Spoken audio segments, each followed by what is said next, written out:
これがアマランから最近発売されたライトパノ 120C。 そしてこれが最近ちょっと必要に迫られてこう数あるライトの中から選んで買ったのがアマランは同じなんですけど 150C で、これライト本体なんでソフトボックスが必要で、買ったソフトボックスがライトドームミニ3だったかな。アプチャーとアマランって、同じ会社だと思うんですけど、トヨタとレクサスみたいな感じだと思いますが、で1年くらい前かな、アプチャーから発表されたライトがあって、でそれめちゃくちゃいいなと思ってずっと見てたんですけど、これですね。これがアプチャーのインフィニマットで、サイズが 1x2 っていう、これでもねこのインフィニマットシリーズの中では一番小さいやつです。そうで、この大きいケースにライト本体が入ってて、こっちにコントロールボックスの電源とかボタンでいろいろ設定変更するやつがこっちに入っております。で今はこの3つのライトを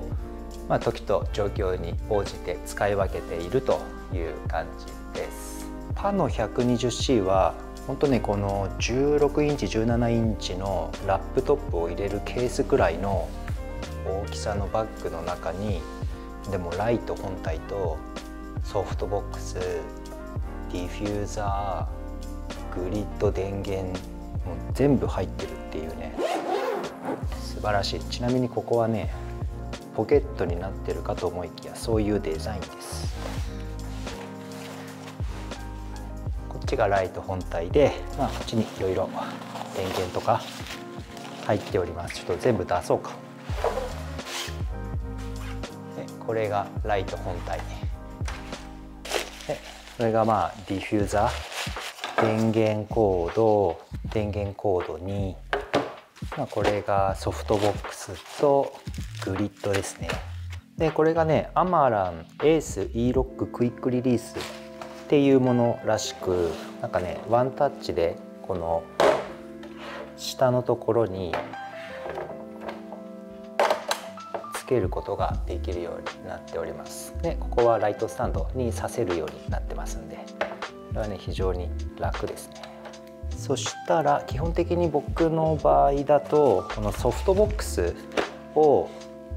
使わないでライトを使うってことはあんまりないので、まずこの付属のソフトボックスをのライトに取り付けていきたいと思います。でこれはね中にこの紐が入ってて、この上に乗っけるっていう感じですね。でサイズが結構ギリギリなんでちょっと取り付けづらさはありますが、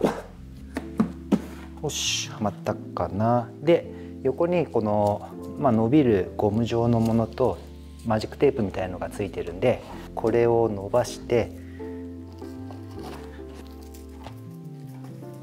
これでソフトボックスが装着されましたと。で一回装着しちゃうとね、なかなか頑丈というか、取れることはなさそうですね。この上にグリッドが付属でついてますんで、これもマジックテープになってるんで、これは取り付けは一瞬です。それで完成です。それで電源はここにこう挿せばコンセントからの電源供給はできるんですけど、こっちに USB-C のポートもありまして、でここを USB-C で駆動させることもできます。ただマックスで明るくさせる時は 140W 必要なんですけど、そうじゃない時は別に 100W とか 65W とかでも大丈夫です。近日発売、6月発売って書いてあったかな。なんかねモバイルバッテリーが内蔵されているグリップが発売予定らしくて、そうすると本当にこう手持ちでライトが持てるっていうね、そういうのが発売予定らしくて、なんかそれも良さそうだなと思っております。で逆さにして上側にはこう4分の1インチのネジ穴があるので、普通に、何かに違うライトスタンドじゃない何かに固定したい時はこっちを使うこともできます。あとはライトスタンドに取り付けるだけです。ちなみにね、この2位はいまだにねブランド名の正式な読み方がわからないんだけど、ここのねカーボンスタンドこの前買ったんですけど、ね結構いい感じですね。であとはこれを刺してしっかりと締め付けるといいですね。これがアマラン 150C の中身ですね。すごいシンプルですよね。ライト本体と電源アダプター、ケーブル、あとはスポットライト用のやつ。でも僕ねこれ使ったことないかもしれないですね。いつもソフトボックスなんで。これがアプチャーのソフトボックスで、これねワンタッチで開けるんですけど、ちょっとねコツがいるんですよね。これ今閉じた状態なんですけど、ここをね引っ張ってポッてやるだけなんですけど、これで一発で組み立てることができます。ライト本体をライトスタンドに取り付けまして、であとはのマウントに取り付けたら設置完了です。こっちがインフィニマットのライト本体ですね。でこれがライト本体が入ってる、ケースの中にケースがついてきてまして、でこれが本体ですね。結構軽いんですよね。一応ねコントロールスカートっていうのも入っておりまして、これは、スカートなんでライトを真上に設置するときにこう光を広がらないようにするものですね。なのでほぼ一人で使う時とかは僕は使うことはなさそうです。で下の方にこれがコントロールグリッド、これがフレームですね。カーボンフレーム、電源ケーブルと、これはライトスタンドに取り付けるためのマウント、あとは空気を入れるためのものですね。このライト本体の横にこの空気を入れるバルブがついてるんで、これを外して、でこれが空気入れるやつなんですが、USB-C で充電できるようになっていて、でこのバルブにセットしてスイッチオン。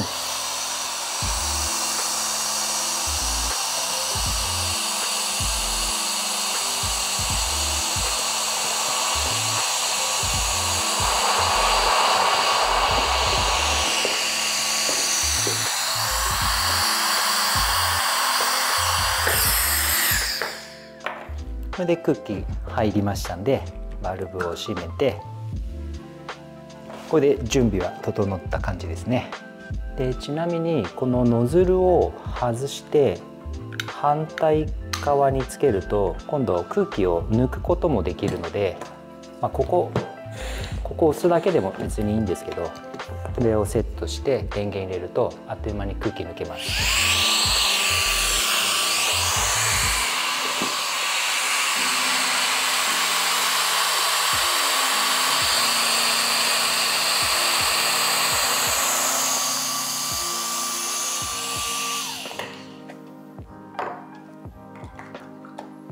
こんな感じで撤収も一瞬でできるようになっております。で本体を膨らませたら、このカーボンのフレームを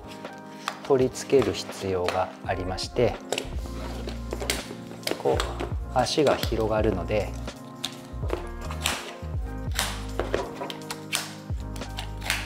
中に刺して、でこの面が外側に来るようにして、この丸い金具のところに刺さるように移動させて、で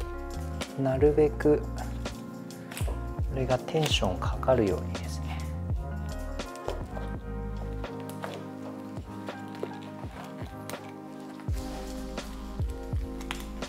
しっかり留めて、で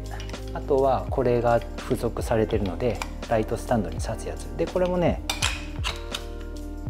ワンタッチで取り付けできるようになってますんで、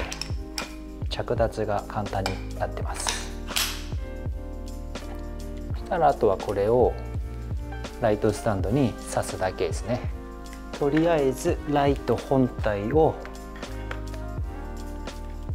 ライトスタンドに取り付けて、ちょっと規格が違うっぽいけど、そしたら次はコントロールボックス開けていきましょう。このコントロールボックスがね、まあまあ重いんですよね。でも中身はすごいシンプルですね。本体と、さっきと同じ、これはねライトスタンドとか、頑丈な C スタンドとかに固定するためのクランプですねも付属しておりまして、あとは電源ケーブルと非常にシンプルです。この本体から出ている赤いプラグに赤のプラグを差し込みまして、そしてコントロールボックスのアウトプットのところに差し込めばよくって、でねこれ3台まで接続できるんですよね、このインフィニマットとか。なのでこの大きさっていうことらしいです。それとあとコンセントにつなげる方のケーブルはこっちに接続します。こんな感じで一応準備ができたので、暗くなるまで待ちたいと思います。これがパノ 120C のコントロール部分ですね。ダイヤル回して、ホワイトバランスと光量とっていろいろ設定する感じです。でホワイトバランスは最小が2300で最大が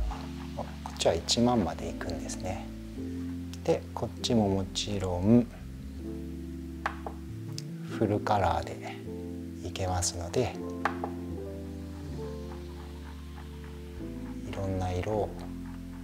出すことができますと。これがアマラン 150C のコントロールパネルのところで、ホワイトバランスは最小が2500で最大が7500までですね。でこっちが光量ですね。今 1% ですが、100% にするとこんな感じになります。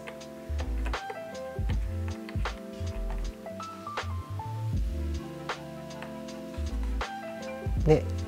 こう押すと、もちろんねフルカラーでいけますんで、こういろんな色することもできます。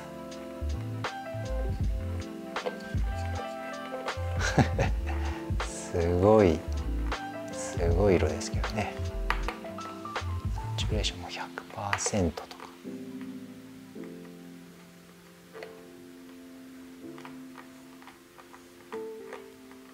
こんな感じでいろんな色にすることもできます。これがインフィニマットのコントロール部分ですね。でメニューがね結構いっぱいありまして、ライトモード8種類で FX とか行くとねもうさらに十何種類かいろいろありまして、で一番使うのはねこの CCT っていうやつだと思うんですが、こっちのホワイトバランスは下が2000で上が1万まで設定できます。で光量もね小数点以下まで調整できるんですよね。普通 1% とかなんですけど 0.1% とか調整できます。すごい細かい調整が可能ですね。アマランパノ 120C 光量 20%、 光量 50%、 光量 100%、 光量 1%、 アマラン 150C ソフトボックスあり、グリッドなし、光量 50%、 光量 100%、 光量 1%、これ一番小さい数字なんですけど、光量の調整でも結構明るい感じはしますね。インフィニマット、ソフトボックスあり、グリッドなし、光量は 20% です。光量 50%、光量 100%、光量 1%。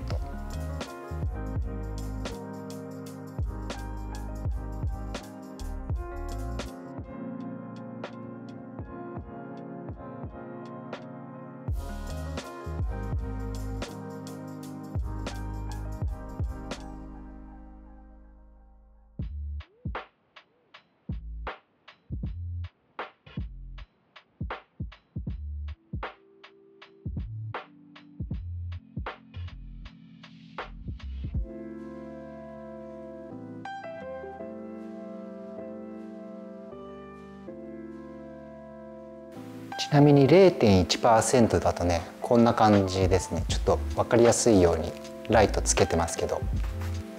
でこれが 20% ですね。100% だとこんな感じです。もうね完全に白飛びしてますけど、ちょっとね光量 100% の違いがどんなもんかっていうのをね見ていきたいと思います。今アマラン 150C の 100% で、これがインフィニマットの 100% で、これがパノ 120C の 100%。どんな違いがあるんでしょうね。あとインフィニマットのライトモード FX にあるこれか、ね、このカラーチェイスってやつ結構好きで、こうやって色が徐々にどんどん変わっていくモードがあって、でこれね色が変わるスピードとかも変えられて、まあよく海外とかのガジェット系 YouTuber の人が使っているような感じですけど、これもねいい感じにこう設定して、サチュレーションとかも変えられるんで、いい感じに設定すればね結構使えるんじゃないかなと思っています。ちなみにこのグリッドがこれ何に使うのっていう人もちょっといるかもしれないので、これのありなしをちょっとね比較しますね。これ今グリッドなし、ソフトボックスだけの状態です。グリッドはだいたいこうマジックテープとかで脱着がすぐできるようになっていることが多いと思います。これで取り付け完了ですね。グリッドをつけるとこんな感じですね。要は光の当たる範囲をめっちゃ狭めてるっていうことなので、背景とかがねかなり真っ暗になって、で被写体だけに光が当たるようにするっていう感じのものでございます。ということでこの3つのライトはですね結構価格が違くって、パノ 120C は4万円台で買えます。で 150C とこのライトドームミニ3のこの組み合わせいくら払ったかな、7万円か8万円ぐらいだった気がします、このセットで。でインフィニマットは30万円弱なので、これがね一番飛び抜けて値段がするんですけど、全部一応同じくらいの光量でフルカラーでも機能がちょっと違うっていう感じなんですけど、1個あと言い忘れたんですけど、インフィニマットはこれね防水ですね。オフィシャルでこう海に沈めたりとかしてる動画があったりするんですけど、なのでこのライト本体の部分は雨に濡れたりとかしても全然大丈夫。こっちは防水ではないので気をつけてください。この3つのライトの中で多分一番外に持っていくのはパノ 120C ですね。この軽さとコンパクトさでこの光量っていうのはなかなかないので、多分一番外に持っていくのはパノ 120C で、この2つはどっちかというと常にこうセットした状態でスタジオに置いておくっていう、そういう感じの使い方に自分はなると思います。でも車移動の時とかは、これも折りたためば結構小さくはなるので、っていうかね、しかもこのインフィニマットはこの後ろのフレームもカーボンだし、これ膨らましてるだけなんでそんなにね重くはないんですよ。同じくらいかな。なんだったらこっちのがちょっと重いかもっていうぐらいな感じです。まあ、この3つのライトどれもねいいライトだと思うので、興味があればチェックしてみてください。では。